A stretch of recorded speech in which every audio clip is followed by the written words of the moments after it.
할렐루야.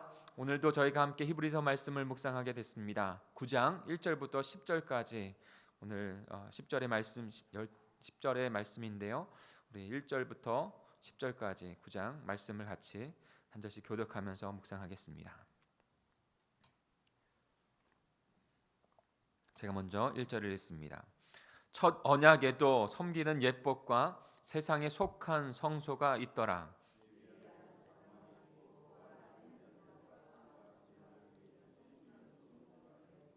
또 둘째 휘장 뒤에 있는 장막을 지성소라 일컫나니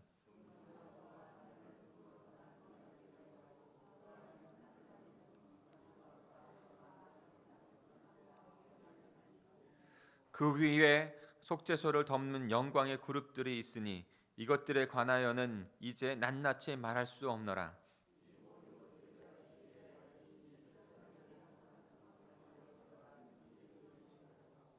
오직 둘째 장막은 대제사장이 홀로 1년에 한 번 들어가되 자기와 백성의 허물을 위하여 드리는 피 없이는 아니하나니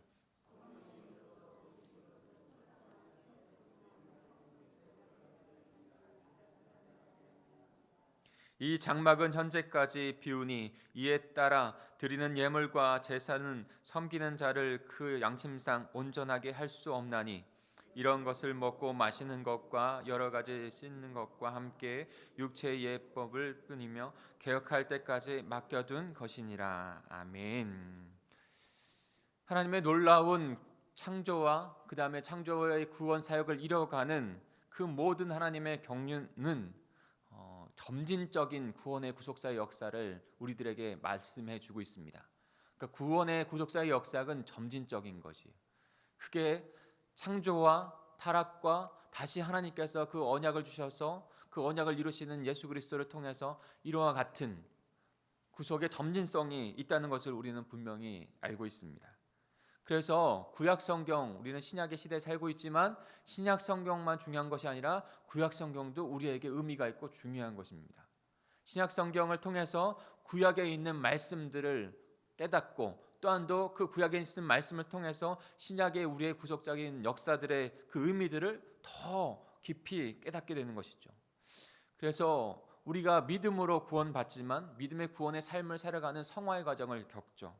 그러나 성화의 과정 또한도 우리의 행위가 먼저 바뀐다는 의미보다는 제가 생각하는 히브리서 말씀을 더 묵상하면서 깨닫게 되는 것은 그 행위 이전의 성화 과정 또한도 믿음의 그 내용들을 더 많이 깨닫는 거예요. 진리가 너희를 자유케 한다고 말씀하셨거든요. 그 진리의 그 믿음의 말씀들을 깨닫고 그 믿음들을 주님 온전케 하시는 믿음의 주께 다시 고백을 올려드릴 때 우리의 삶도 성화의 과정으로 더 하나님 앞에 올바르게 변화된다는 것이죠.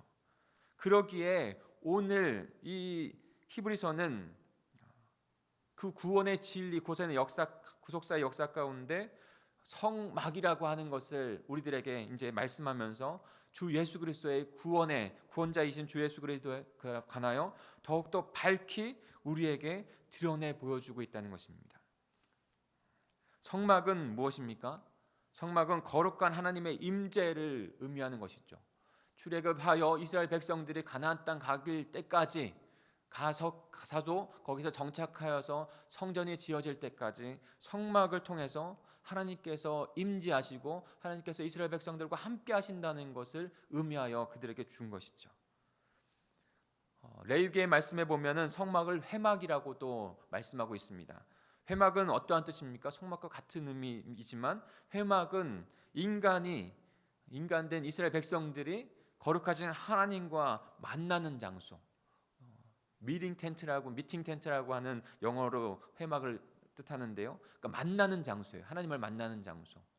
죄인된 인간이 하나님과 직접적으로 만날 수 있는 것은 이제 타락 이후에는 없습니다.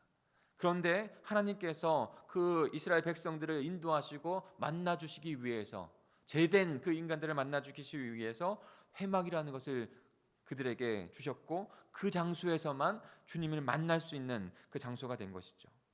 즉 거룩한 하나님의 임재 속에서 하나님을 만나는 장소, 그것이 바로 성막 회막입니다. 그래서 성전의 성막의 근원은 어떻게 보면 더 앞서 흘러가서 어디에서 하나님과의 깊은 만남이 시작되었습니까? 바로 에덴이죠. 에덴이라고 하는 곳에서 하나님께서 인간을 그렇게 거룩한 임재 가운데 만나 주셨습니다. 하나님의 임재로 함께 교제하는 그런 거니던 그런 곳 에덴에서부터 이 성막의 근원이 나타나는 것이에요. 그런데 죄로 말미암아 그 거룩한 만남이 깨어졌죠. 죄로 말미암아 깨어졌습니다. 에덴은 깨어졌어요. 그리고 쫓겨나게 된 것입니다. 근데 하나님께서는 우리 인간들을 다시 구원하시기 위해서 그 점진적인 구원의 역사 가운데 다시 언약을 주셨고 출애굽시키셨고 성막을 그들에게 주셨습니다. 그리고 그곳에서 만남의 장소를 이루어 가신 것이죠. 그러나 그 만남의 장소는요, 완전하지 않은 것입니다. 오늘 히브리서 기자는 그 회막은 완전하지 않다고 단순히 예표일 뿐이라고 말씀하고 있습니다. 그리고 나서 그 구속의 절정이신 예수 그리스도를 우리에게 그 성막과 함께 말씀해 주고 있는 거예요. 이를 통해서 우리는 그 그리스도의 구속적인 의미를 더욱더 분명하게 깨닫게 되는 것이죠. 우리 다시 한번 우리 1절부터 6절까지 천천히 다시 한번 읽어보겠습니다. 1절부터 6절에는 그 성막, 그 성소와 지성소로 나뉘어져 있는 그 모습들을 우리에게 말씀해 주고 있습니다. 같이 읽어볼까요? 시작. 첫 언약에도 섬기는 예법과 세상에 속한 성소가 있더라. 예비한 첫 장막이 있고 그 안에 등잔대와 상과 진설병이 있으니 이는 성소라 일컫고 또 둘째 휘장 뒤에 있는 장막을 지성소라 일컫나니 금향로와 사면을 금으로 싼 언약궤가 있고 그 안에 만나를 담은 금 항아리와 아론의 쌍난 지팡이와 언약의 돌판들이 있고 그 위에 속죄소를 덮은 영광의 그룹들이 있으니 그것들에 관하여는 이제 낱낱이 말할 수 없노라. 이 모든 것을 이와 같이 예배하였으니 제사장들은 항상 첫 장막에 들어가 섬기는 예식을 행하고. 여기에서 히브리서 기자는, 그러니까 히브리서 그 첫 독자가 히브리인들, 이스라엘 백성들이라고 말씀드렸잖아요. 그러니까 히브리 백성들 안에서 하나님께서 이루신 구속의 점진적 역사 속에서 그 성막을 통해서 주셨던 예수 그리스도를 예표함으로 주셨던 것들, 그것을 밝히 우리는 예수 그리스도를 또 그것을 통해서 예수 그리스도를 깨닫게 되는 것이죠. 그래서 장막을 통해서 그것을 우리에게 말씀하고 있는데, 근데 장막이 어떻게 되어 있냐면 그 바깥 큰 테두리를 두르고 있는 첫 장막이 있다는 거예요. 그것을 바로 성소라고 했어요. 거기에는 등잔대도 있고 빵이 있다고, 진설병이 있다고 말씀하고 있습니다. 그런데 그 큰 장막 안에 이제 그 가운데 그 한쪽에 휘장이 있습니다. 그 휘장 안쪽이 바로 작은 장막이라고 해서 지성소라고 말씀하고 있습니다. 그 지성소에는 뭐가 있습니까? 금으로 만든 분향단과 금을 입은 언약궤가 있고 아론의 쌍난 지팡이 있고 언약의 두 돌판이 있다고 했어요. 그 천사의 날개가 덮인 그 돌판을 덮고 있는 속죄소가 언약궤를 덮고 있다고 말씀하고 있습니다. 근데 히브리서 기자는 이런 구체적인 내용들, 이것들의 내용들도 하나하나가 의미가 있는 것이거든요, 구속사적으로. 근데 그 의미들보다도 큰 그림을 우리들에게 말씀해 주고자 합니다. 그래서 이것들을 지금 낱낱이 세밀하게 말할 수 없다. 근데 말할 수 없다는 것에서는 더 중요한 것 한 가지를 이야기하고 싶다라고 말씀하고 있는 것이에요. 그런데 대제사장이 1년에 한 번, 단 한 번입니다. 1년에 한 번 희생 제물의 피를 들고 속죄소로, 지성소로 들어갑니다. 그래서 속죄소 위에 그리고 앞에 그 희생 제물의 피를 뿌리면서 이스라엘 백성들의 죄를 속하는 거예요. 1년에 한 번. 바로 속죄소는 바로 인간의 모든 죄를 용서하는, 이스라엘 백성들의 죄를 용서하는 그런 장소인 것이죠. 화목의 자리를 의미하는 거예요. 어떤 화목입니까? 깨어졌던, 하나님과 인간이 깨어졌던, 하나님의 백성들과 깨어졌던 죄로 말미암아 그 화목의 장소를 의미하는 것이죠. 즉 죄를 용서받고 하나님과 깨어졌던 관계를 회복하고 화목하게 하는 그것이 바로 속죄소인 것이죠. 그것이 바로 지성소 아니에요. 우리 7절을 같이 한번 읽어볼까요? 7절입니다. 시작. 오직 둘째 장막은 대제사장이 홀로 1년에 한 번 들어가되 자기와 백성들의 허물을 위하여 드리는 피 없이는 아니하니라. 그런데 지금 그 성소와 속죄소, 지성소, 속죄소가 있는 지성소를 가로막고 있는 큰 휘장이 있다고 했고, 그 안으로 지성소로는 1년에 대제사장이 한 번만 들어갑니다. 그것을 우리가 잘 알고 알 수 있는 것은 레위기서나 그 안에 제가이시, 대제사장도 제가이시 그것에 들어가면은 죽임을 당했어요. 하나님이 임재하신 곳이에요. 하나님의 임재 거룩함이 죄 있는 인간이 그곳에 들어가서 살아남을 자가 아무도 없는 것이에요. 너무나 상징적으로도 실제적으로도 우리에게 분명하게 보여주고 있는 것이죠. 죄된 백성과 거룩한 하나님.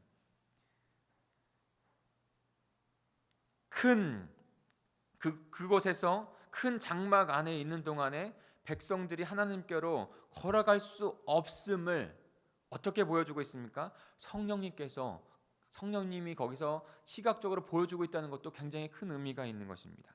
왜요? 우리의 구원, 완전한 하나님의 구원, 십자가의 구원과 그 십자가의 구원과 부활을 깨닫게 하시는 분이 성령 하나님이시기 때문에, 우리에게 적용하는 분이 성령 하나님이시기 때문에. 근데 성소에서 지성소로 넘어가는 그곳에서 그 성령 하나님께서 가로막고 있다는 거예요. 우리 8절부터 10절까지 그 말씀들을 같이 읽어보겠습니다. 시작. 성령이 이로써 보이는 것은 첫 장막이 서 있는 동안에는 성소에 들어가는 것이 아직 나타나지 아니한 것이라. 이 장막은 현재까지 비우니 이에 따라 두르는 예물과 제사를 섬기는 자를 그 양심상 온전하게 할 수 없나니 이런 것을 먹고 마시는 것과 여러 가지 씻는 것과 함께 육체의 예법일 뿐이며 개혁할 때까지 맡겨둔 것이니라. 네.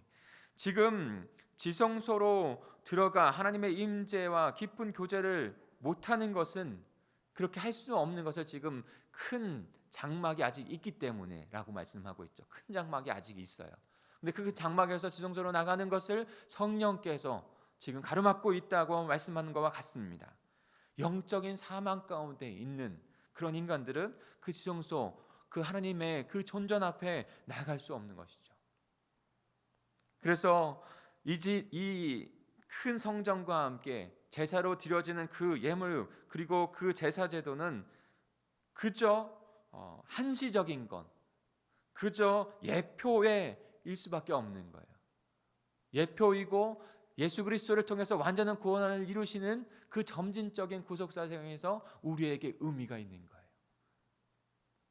구약의 제사장과 제사는 완전한 것이 아니라 불완전한 것입니다. 그래서 매번 다시 1년에 한 번씩 다시 그 제사를 드려야 됐고, 또 속죄의 예물을 드려야 했어요. 다시 말해서 영원한 제사함이 없이 매번 드려지는 이것 가운데 결국에는 구원이 아니에요. 결국에는 사망인 거예요. 그러기 때문에 결국에는 심판이기 때문에 그 예표를 우리에게 말씀해 주시면서 이제는 약속으로 오시는 그 영원한 제사장이며 영원한 성전 되시는 그 예수 그리스도께서 우리에게 오신다는 것이에요. 구속사 안에서 제사장과 그 제사가 그 참뜻, 그 그리스도 안에서 참뜻이 발견되는 것입니다. 제사장의 직분은 중보의 역할이라고 말씀드렸죠. 하나님과 이스라엘 백성들, 하나님의 백성들 가운데 막혀져 있던 그 죄를 다시 속죄소로 들어가서 그 속죄소에서 그 속죄 제물의 피를 뿌림으로면서 속죄함으로 말미암아 하나님과의 다시 연결 가운데 하는 자라고 말씀드렸어요. 그런데 그 제사장, 영원한 대제사장이 바로 예수 그리스도, 하나님의 아들, 그분이 되시는 것입니다.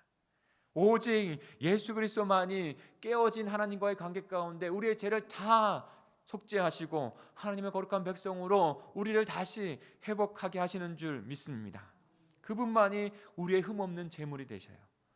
로마서 3장 25절에 이렇게 말씀합니다. 이 예수를 하나님이 그의 피로써 믿음으로 말미암아 화목 제물로 세우셨으니 이는 하나님께서 길이 참으시는 중에 전에 지은 죄를 관가하심으로 자기의 의로우심을 나타내려 하심이라. 그분의 보배로운 피로만이 우리의 죄를 다 죄 없다 덮으시고 의로운 하나님 백성 되게 하신 것입니다. 요한일서 4장 10절은 그 사랑이 얼마나 큰지, 그 예수 그리스도를 향한 그 사랑이 얼마나 큰지 우리에게 말씀합니다. 사랑은 여기 있나니 우리가 하나님을 사랑한 것이 아니요 하나님의 우리를 사랑하사 우리의 죄를 속하기 위하여 화목 제물로 그 아들을 보내셨습니다. 영원한 속죄 제물이 되시게 하기 위해서, 화목 제물이 되게 하시기 위해서. 그리고 그 예수 그리스도께 스스로 그 제사장이 되어서 영원한 화목 제물이 되어져서 단번에 주님께서 하나님 앞에서 십자가로 주님 앞에 나간 것입니다. 단번에 죽으신 것이에요. 히브리서 7장 27절은 그렇게 말씀합니다. 이는 그가 단번에 자기를 드려 온전한 구원을 이루었다고 말씀하고 있습니다. 로마서 6장 10절도 그렇게 말씀합니다. 그가 죽으심은 죄에 대하여 단번에 죽으시며 그가 살아계심은 하나님에 대하여 살아계심이라. 예수 그리스도의 자신이 영원한 대제사장이 되어주시고 또 예수 그리스도께서 대제사장이 된 것과 함께 영원한 그 속죄 제물이 화목 제물이 되셔서 자신이 스스로 그 영원한 십자가, 대속의 그 십자가로 나아가셔서 영원한 구원을 저와 여러분에게 이루어 주신 줄 믿습니다. 그래서 우리에게 생명이 이루어진 것이에요. 그 모습을 마태복음 17장 51절에는 너무나도 분명하게 말씀하고 있습니다. 거기에서도 마지막 죽으시는 그 장소에 속죄소가 있었다는 것을 우리에게 말씀하고 있어요. 예수 그리스도께서 죽으신 장소는 십자가 골고다 언덕입니다.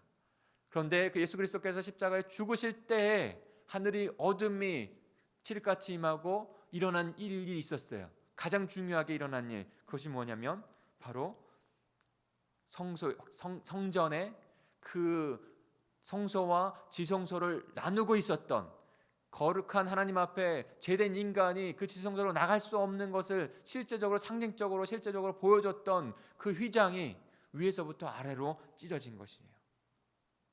바로 예수 그리스도께서 그리스도의 몸된 그 그리스도의 몸, 바로 휘장을 의미하는 것이죠.